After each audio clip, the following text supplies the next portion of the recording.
You know, every once in a while, if you are incredibly lucky, the ocean pulls back the curtain on a secret it's held for thousands of years. And that is exactly what we're diving into today. A historic first that gives us this absolutely stunning new window into the dual nature of one of the planet's most intelligent and, well, powerful animals. So picture this. It's a day off the coast of Norway. Researchers are out on a pretty routine trip when they stumble across a pod of orcas. But something's off. The whales are acting frantic, they're super active, and all gathered in this tight little cluster. What they were about to witness had never, ever been filmed in the wild before. I mean, just imagine being there. You're on this boat, watching these incredible animals, and then all of a sudden, the water just turns red. Christina Balatai, a photographer who was right there, described this initial shock and confusion. For a second, nobody had a clue what was going on. Was it a hunt, an injury? And then a tiny little head popped above the water.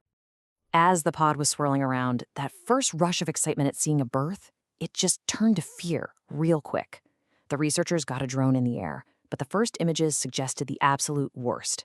The newborn calf was limp, it was struggling, and the pod's intense activity, all this pushing and nudging, it almost looked violent.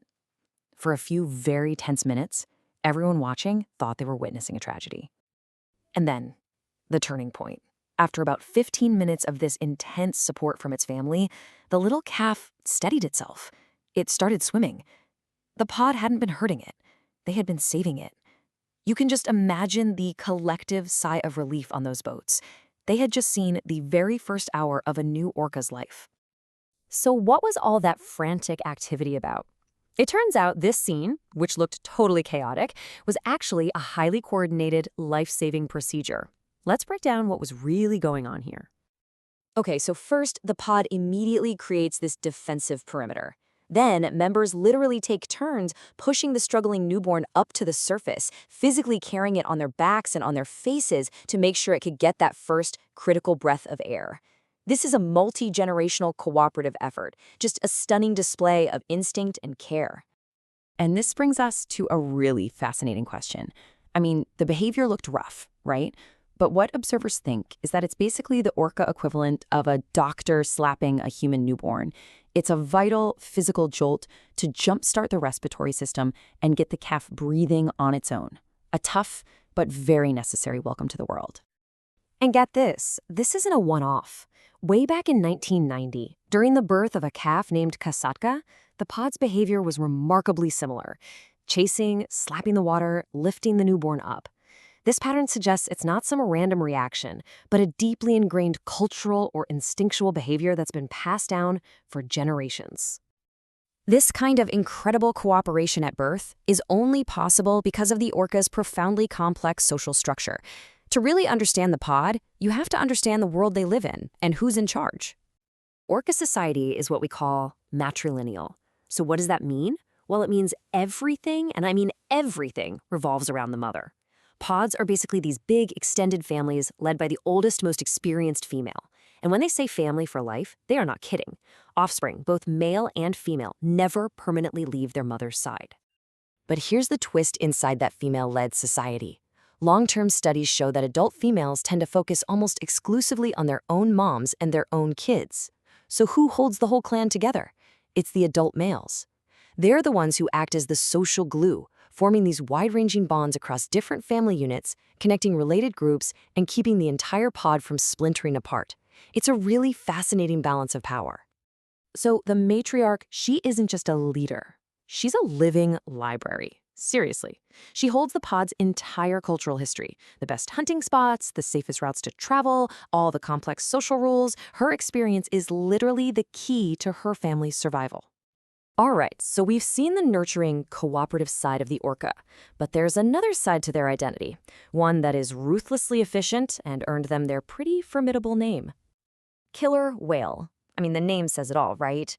They are the ocean's apex predator. And the very same intelligence they use to nurture a newborn, they also use to hunt with absolutely chilling precision. This adaptability has led different pods to develop their own unique, highly specialized hunting cultures. In Argentina, they will literally launch themselves onto the beach to snatch sea lions. In Antarctica, they coordinate to create a powerful wave, like a miniature tsunami, to wash the seal right off an ice floe. These aren't just behaviors, they're complex, calculated strategies. But perhaps nothing showcases their strategic genius more than this. A pod in Mexico has been documented hunting great white sharks.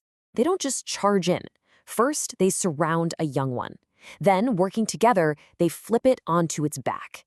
This triggers a state of paralysis called tonic immobility. And while the shark is completely helpless, they surgically remove and eat its liver, leaving the rest. It is an act of just stunning intelligence and precision. That birth in Norway was a moment of pure, wild beauty.